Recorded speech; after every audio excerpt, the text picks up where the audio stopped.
for Jesus this morning. Hello, hello. How is everybody feeling today? It's cold outside. That means we are in my favorite season of all, the Christmas season. Yeah, I could do without the cold, but it means Christmas, so I'm all about it. For those of you guys that don't know or didn't hear Pastor or see the cool slide, my name is Mike.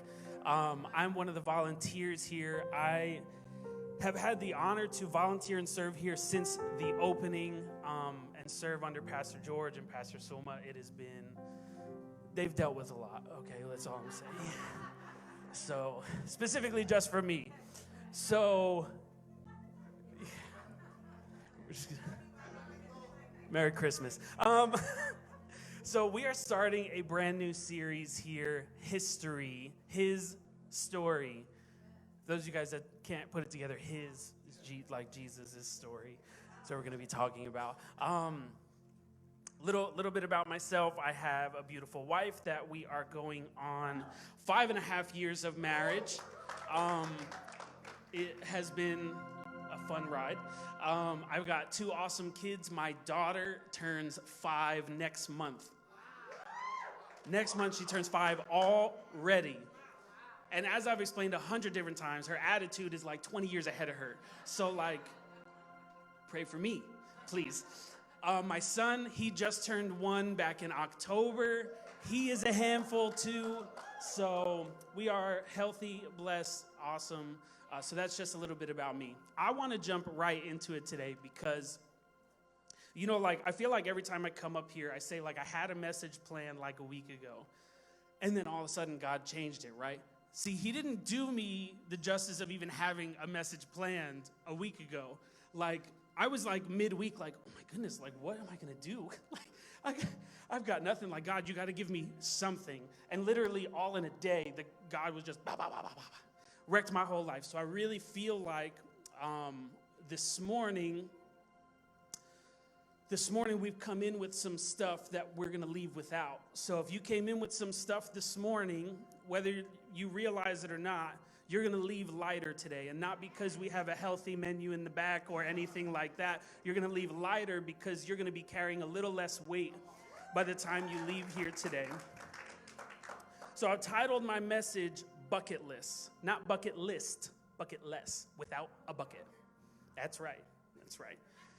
So just come with me. I just want to read our scripture here, John 4. I'm going to pretty much, when you guys get a chance, go ahead and read the whole chapter. The whole chapter is great. But because of time, I'm not going to dive into every word in the whole chapter. So please go read it, though. It's a fantastic story. So we're just going to kind of jump around a little bit. So John 4, verses 7 through 9 says, Then a woman from Samaria came to draw water. Jesus said to her, Give me a drink. For his disciples had gone off into the city to buy food. The Samaritan woman asked him, How is it that you, being a Jew, ask me, a Samaritan woman, for a drink? For Jews have nothing to do with Samaritans. Next verse. Jesus answered, If you knew about God's gift of eternal life, and who it is who says, Give me a drink, meaning himself, you would have asked him, Jesus, and he would have given you living water, eternal life. She said to him, Sir, you have nothing to draw with, no bucket and rope, and the well is deep. Where then do you get that living water? Are you greater than our father Jacob, who gave us this well, and who used to drink from it himself, and his sons and his cattle also? I'm just going to pray real quick. Sorry, let me do that. That was our title thing here. God, I know this message is from you, God. I know that you are about to do something incredible in your people this morning, God. God, I just pray right now, whatever distractions there might be, that you just remove them right now. God, I just pray that we are totally focused on what you have to say, God. Let it not be anything that I have to say, God, but everything that you have to say. Clean my ears so I can hear from you, and clean everybody else's ears so they can hear from you from me. In Jesus' name, amen. So like I said, I have a 5-year-old daughter, right? Back when she was a baby, I had a really, really tough time. Like, she was a rough child. more or less, mom, she's an angel. That's the grandma. That's for those of you that don't know, the one yelling out. This is my mom, the baby's grandma, who can see no wrong in the child. Totally fine. But she was a little rough as a baby. So like the day she came home, I'm talking about, she's like 2-3 days old at this point. I'm laying on the end of the bed, and for some reason I get this urge to like check on her. And I look up and she's choking out of nowhere, like she's just not breathing. So I freaked out. Lo and behold, I didn't sleep for like another 2 years after that because I was so afraid that I would close my eyes and she'd start choking again. So I literally spent every night like this. You good? You good? Or like if the baby was on the other side, I'd keep waking Becky up. Can you check on her? Okay, can you check on her? And she's like, shut up, she's fine. No, but like, can you check on her, please? So she was really colicky too. So she was, the times that like she did fall asleep, I couldn't sleep. And then the times that she was awake, she was just screaming. So like, we were wondering what is going on. Like we were giving her formula and she's eating it all, but then throwing it right back up. And she's eating it and then she's having like these stinky bombs going up her back. And I'm like, what? She's like projectile vomiting. I'm like, what is wrong with my baby? What happened? I don't know. Like, I'm like, we're giving her the formula. What else are we supposed to do? We can't give her anything else. She's a baby. I can't give her like steak. Like, this is all I have to give. So then all of a sudden we look in the corner and there's like a little container of something called Gentle Ease. It is a type of formula that is actually for babies with an upset stomach. We gave that to her. Let me tell you, this baby was so chill. There was no crazy poop. There was no crazy throw up. There was nothing. See, we thought the regular formula would do it, but in reality, we were buying the wrong thing. We were looking for the wrong thing. And the right thing was right here all along, but we were so focused right here. We were like, all of a sudden we thought something was wrong with the baby, but in reality, something was wrong with what I was giving her. And this woman, this Samaritan woman, is coming to the water. And I can imagine she goes every day, man. You got to go get water every day, right? You need water to live. So she's going to the water day in and day out, and she's wondering, why am I still returning thirsty? I'm getting this water from this well that Jacob drank from. Jacob is like this all-powerful being to these people. They like worship Jacob. Like this is Jacob. Abraham, Isaac, Jacob. He's drinking from this well. So why when I drink from this well, I'm not satisfied? Why when I'm drinking this water, do I still come home feeling like there's a void? There's something still missing. If you look later in the chapter, she ends up having 5 husbands, and the one that she's with isn't even her husband. So there's 6 dudes right now. She's looking to fill something. She's looking to fill something on the inside, but she's going after this water. She's looking for an outward Band-Aid to heal an inward wound. Why do I keep finding myself in the same cycle over and over? Why do I continue to work and get this water and still return thirsty? It doesn't make sense. It doesn't make sense that I come to this well that everybody else drinks from and is totally fine. But I drink from it and I'm still missing something. It doesn't make sense to me. She was looking for the wrong thing.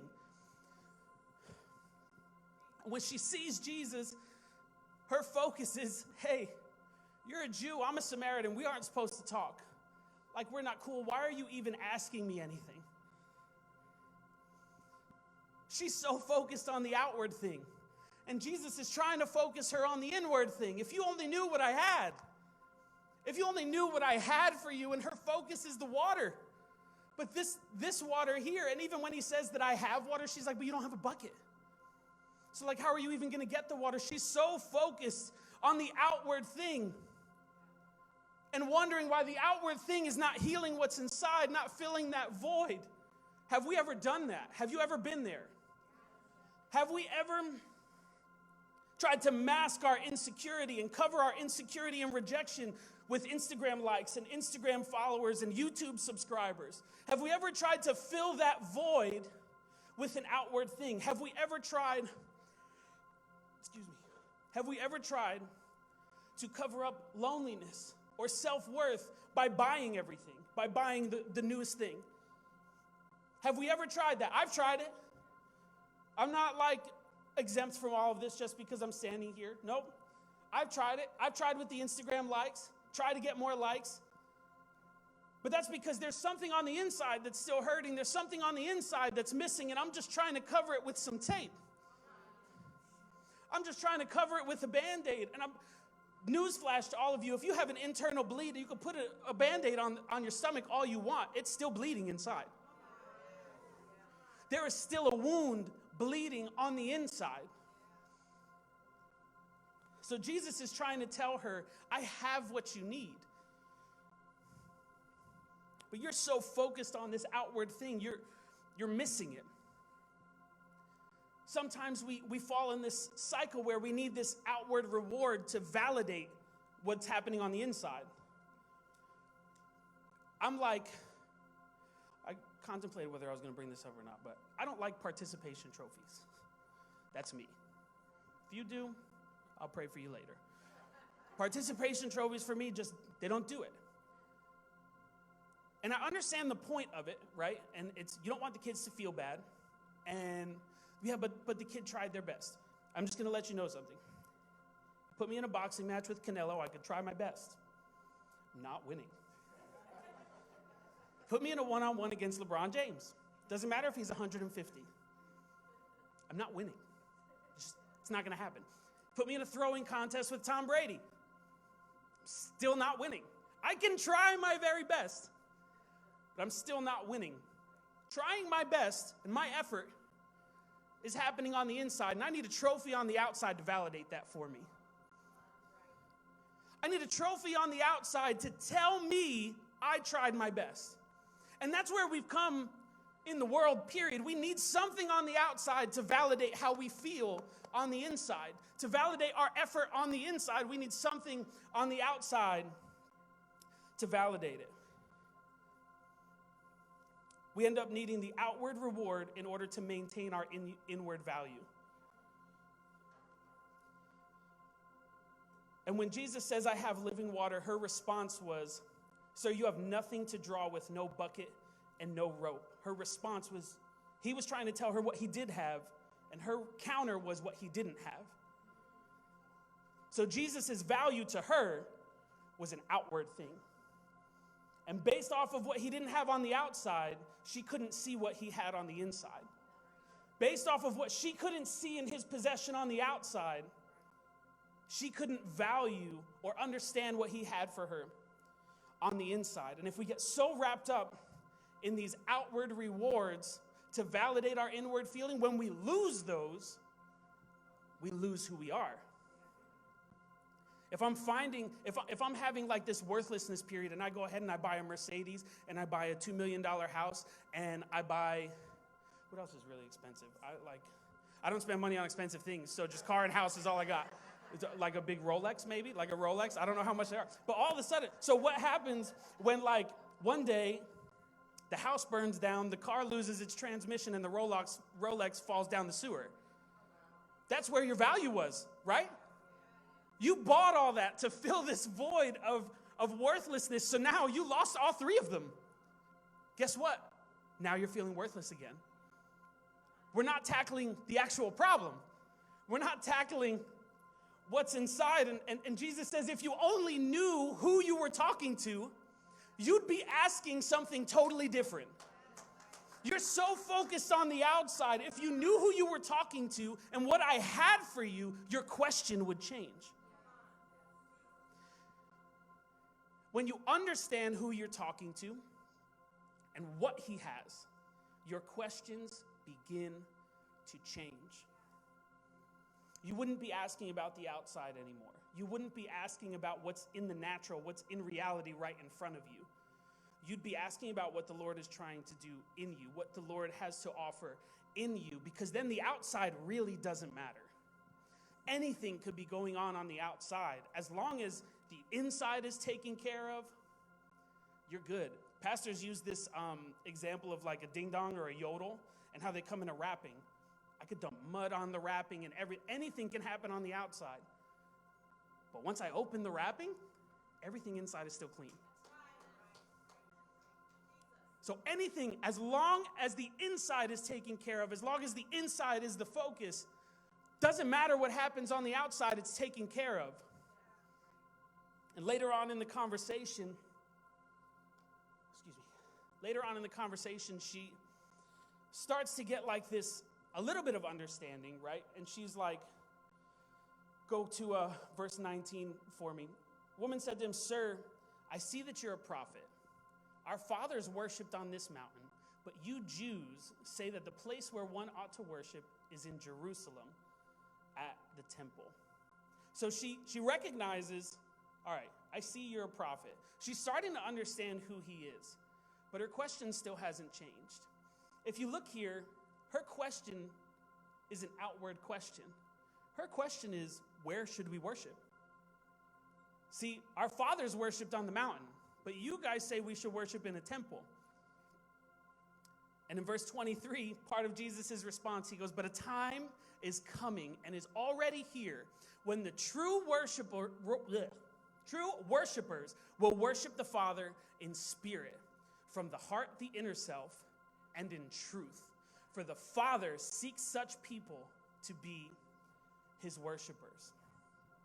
She's asking these outward questions of, where should I be worshiping? And his response is, you're still asking the wrong question. I'm going to give you the answer to the right question and let you figure it out. It's an inward thing. How often do we find ourselves, just out of curiosity, how often do we find ourselves worried about the way we look during worship? You don't have to raise hands because I know everybody's like super holy. I don't care how I look. Whatever. Like, but you're lying. It's okay. We'll pray for that later too. As a worship leader, I have found myself caring about what I look during worship. And it doesn't necessarily mean like you don't care if you look foolish. How about care about how I look during worship? Have I had my hands up long enough? Anybody ever asked themselves that question? No, just me? Fine, cool. Totally fine. How about we're in the middle of worship, right? And it's a really hype part. I got to lift my hands, because if we're in this crazy hype part and everybody else is lifting their hands and I have my hand in my pocket, it's going to look like I'm not actually worshiping. It's going to look like I'm not into it, right? Still an outward focus. So it may not be that I care about looking like a fool, but when I kneel, before I get up, am I like, did I get up too fast?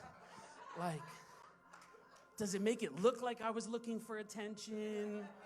Or, man, if somebody saw when I knelt, I can't kneel down and stand up in the same song. I have to give it at least. You're all laughing because you've all done it. I have done it. I've done it up here. I've done it leading a worship set. Man, if I just sit here and sing the song with my hands in my pocket, I don't think anybody's going to think I'm really worshiping. So I got to look a certain way, right? Worship has to look a certain way. Worship has to be at a certain place. So this Samaritan woman, she's starting to understand who she is, but her question is still on the outside. All of a sudden, she's still associating worship with the where.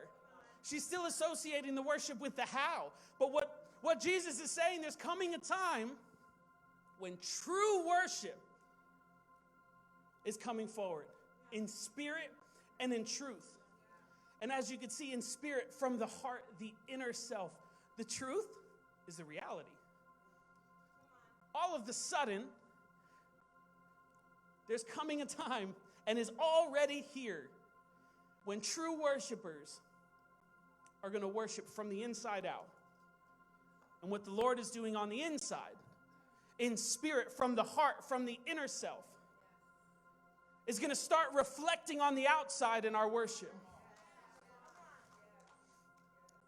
It's going to start to become a reality. True worship. On the inside, I allow the Lord to come in and heal this wound, fill this void. And then it doesn't matter what my worship looked like because it's genuine and it's pouring out from the inside. I don't care if anybody sees how long I have my hands up. I don't care if anybody sees how long I'm kneeling. I don't care if I worship for the next 2 hours with my hands in my pocket. I'm worshiping inside out. I'm not going to lie. I have been a part of worship gatherings, and you can kind of see it where the person jumping in the front and weeping and going crazy is less involved in the worship than the person sitting in the chair in the back. Because the person who's jumping and all this other stuff, they could be looking for attention. They're looking at themselves. It's still pride. That's still pride. You're making it about you. I was reading a book. It's called The Prophetic Singer, and it's talking about pride. I think I might have mentioned this before, but most people think of pride as you think too much of yourself. And this woman started tackling, but there's a second one, when you start thinking too little of yourself. Because regardless, the end result is you. So when you think that you're like looking holy and crazy and the Lord's doing this because somebody's jumping, it's still about you. It's still about a person. It's still about a human being. It's still about somebody else. Your worship has become about somebody else. There's been times where I have been swayed as a worship leader based off of what's going on out here. Completely brutally honest. If nothing is going on out here, I have been tempted and jumped into going to a hype song that I know everybody else will react to. And that's not what the Lord is doing in the moment. But because I'm looking on the outside and I'm having an outward vision, I'm having an outward mindset, I'm not worshiping in spirit and in truth. I'm just worshiping in truth. I'm worshiping in reality, what's in front of me. I'm being manipulated by what it looks like.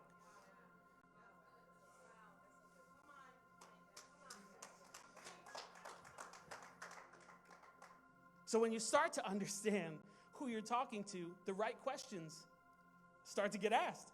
And it stops being, God, what's going to get these people to react? And it's going to start being, God, what do these people need from you right now?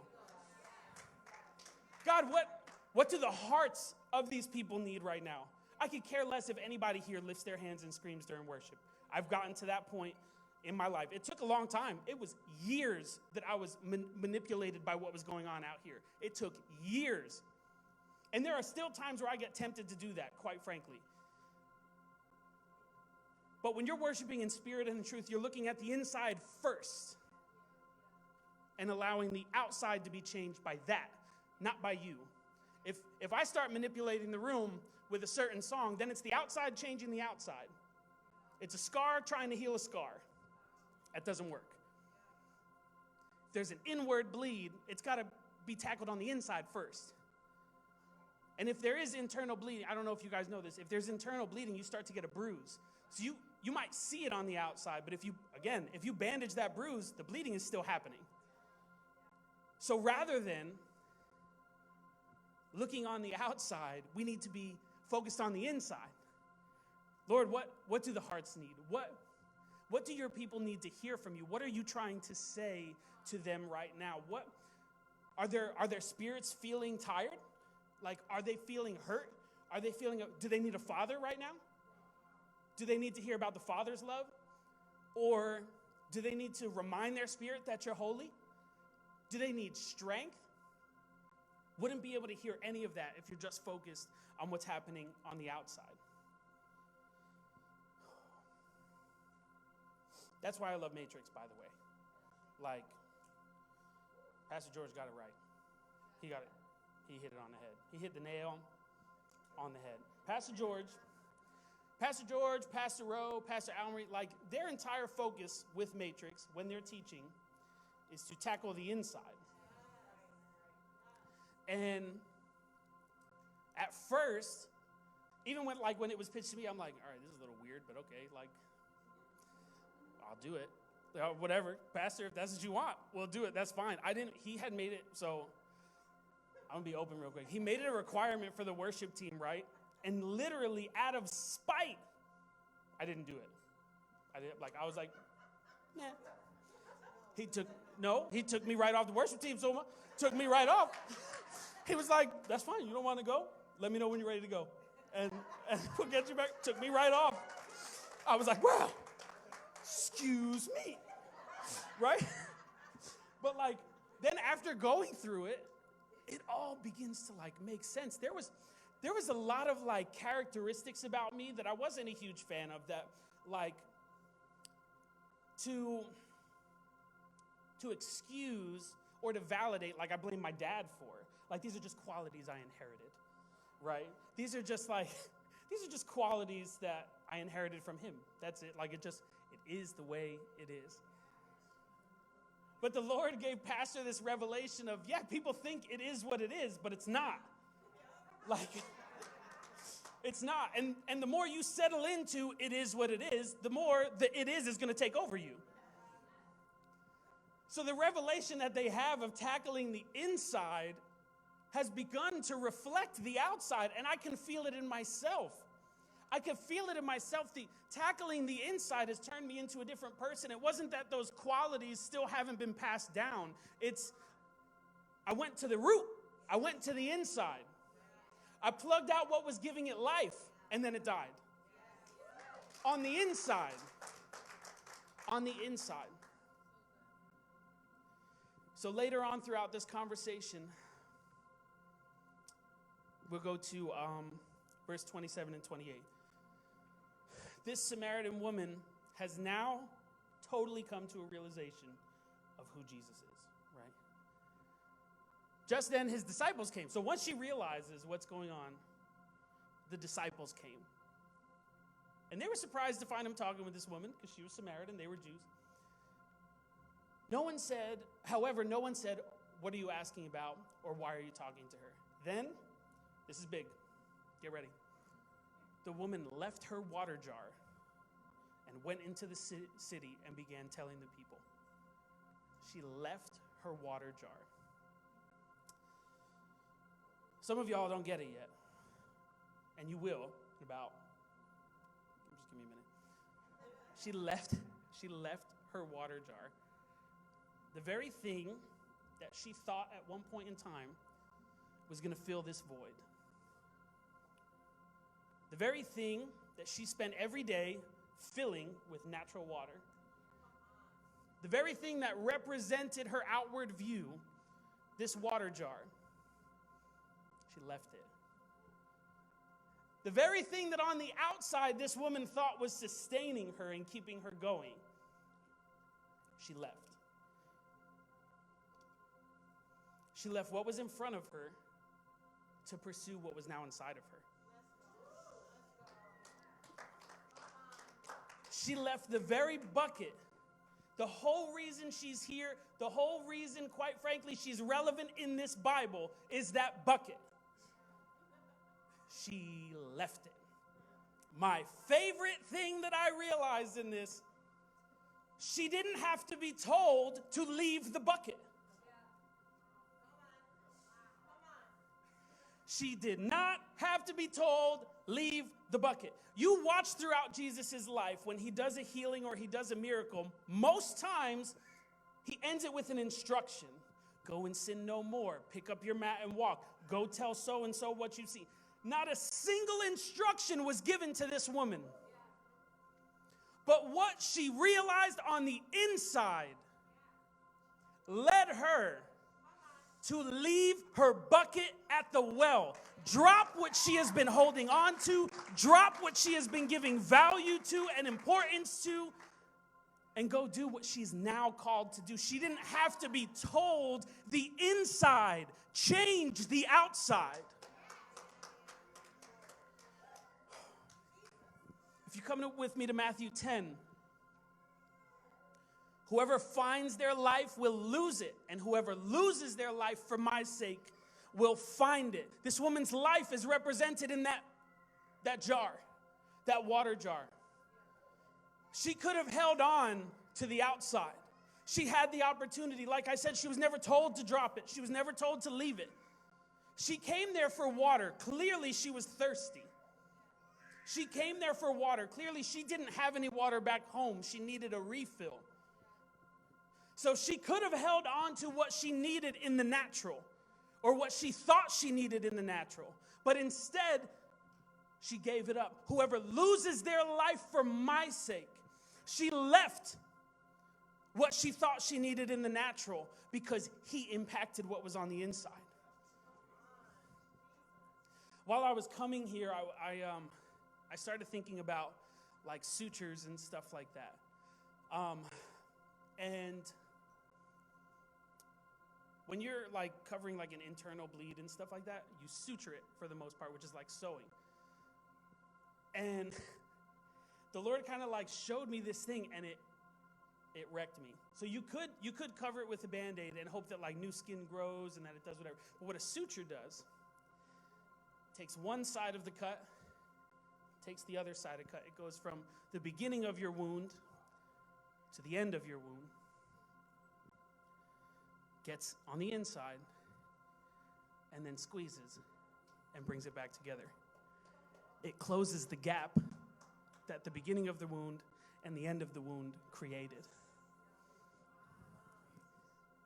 When I tell you, I kid you not, I was in the car, I was on 280, and I literally went, ah!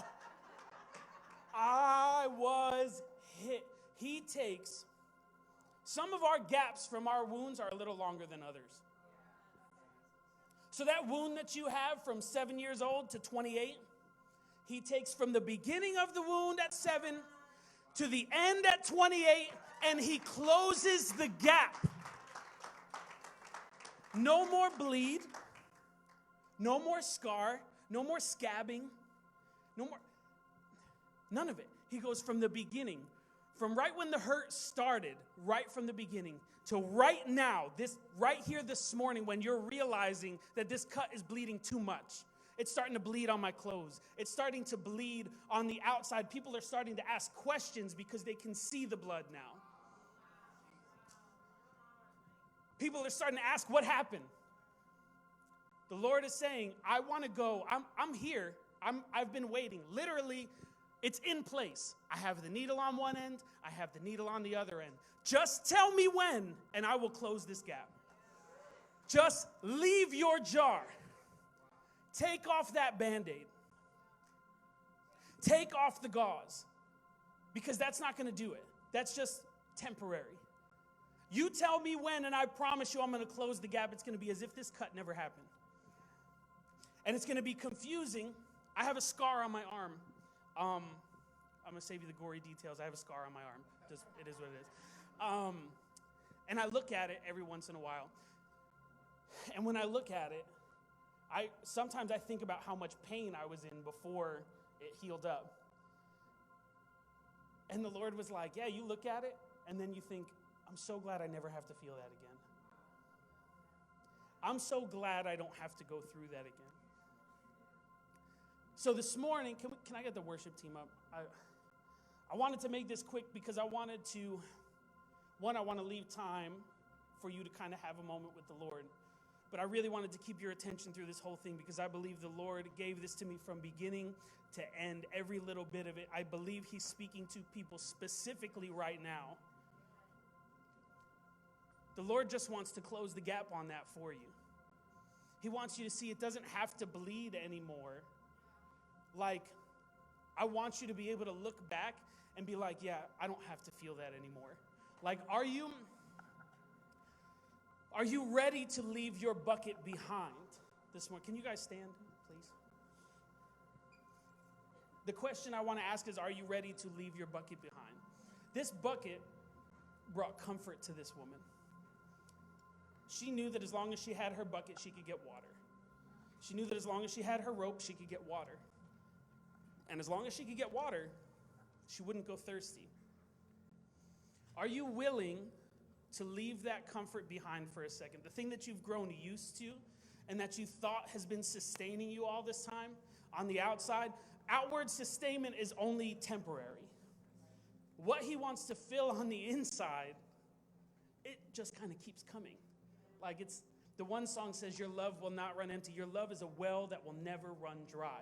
And quite frankly, I don't care if I have a bucket or not. And I told Christina when she came off, you preached part of my message. Because she did. And that's how you know the Lord is on it.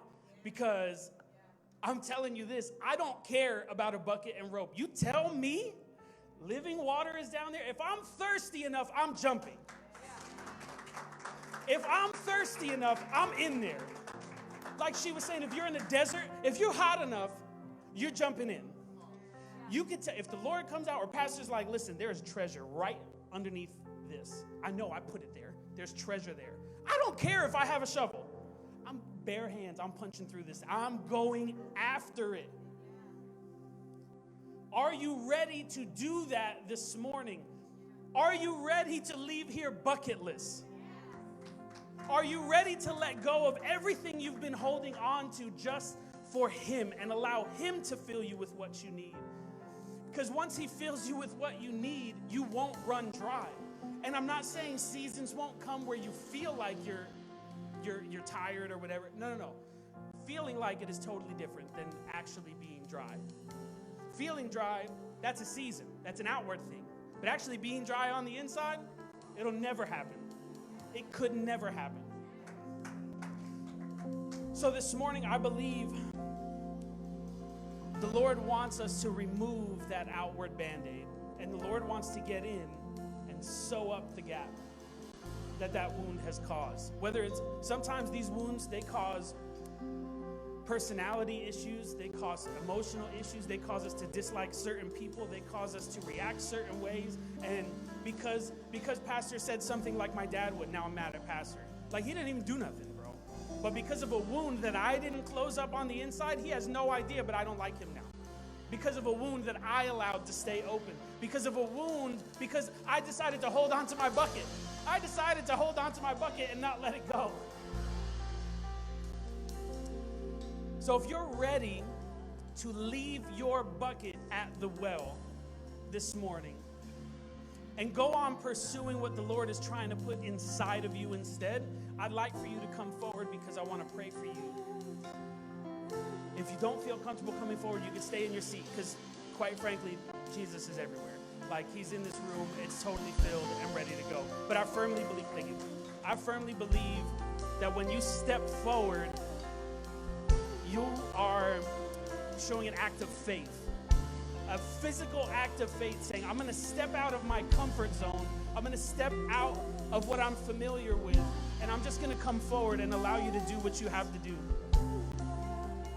This song, it says, I don't want anyone else. I don't need anything else. You are my one thing. And I believe that that's where we are this morning as a church. We've been so focused on the bucket and what the bucket represents. We've been so focused on what people try to fill the bucket with, what I've tried to fill the bucket with. This woman left with nothing on the outside and everything on the inside. I don't want anyone else. I don't need a replacement bucket. I don't even care where I'm going to find physical water from now on. I've been so touched and charged on the inside. What goes on the outside will never matter again. So if you want to do that this morning, just lift your hand as a sign of surrender. I want to pray over you guys. And then I want you guys to declare these words over your life. Declare these words over your spirit. I don't want anyone else. I don't need anyone else. So right now, God, we have come before you right now, leaving our bucket at the well. God, it doesn't matter what it looks like on the outside. It doesn't matter. I am not focused on what it looks like. I am not focused on what's on the outside, God, because I know what you are about to do on the inside is far greater, God. Right now, as we stand here, I allow you to close the gap of every inward wound that has been affecting me right now, God. Keep it closed, God. Sew it up, shut it, God, and let it be filled. Let my body be filled with you and your spirit and your fire right now, God. Come on and worship Him. You are my one thing. You are my one thing. Come on. Come on, come on.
So glad you can join us. My name is George Caban. I am the senior pastor here at Ignite Church. And if you was impacted this morning by the message and want to take your relationship with God to another level, I want to give you 3 quick steps that you can apply right now. Number 1, prayer. You have the ability to commune with God. Start your praying with God. It starts right in your house. It starts wherever you're at.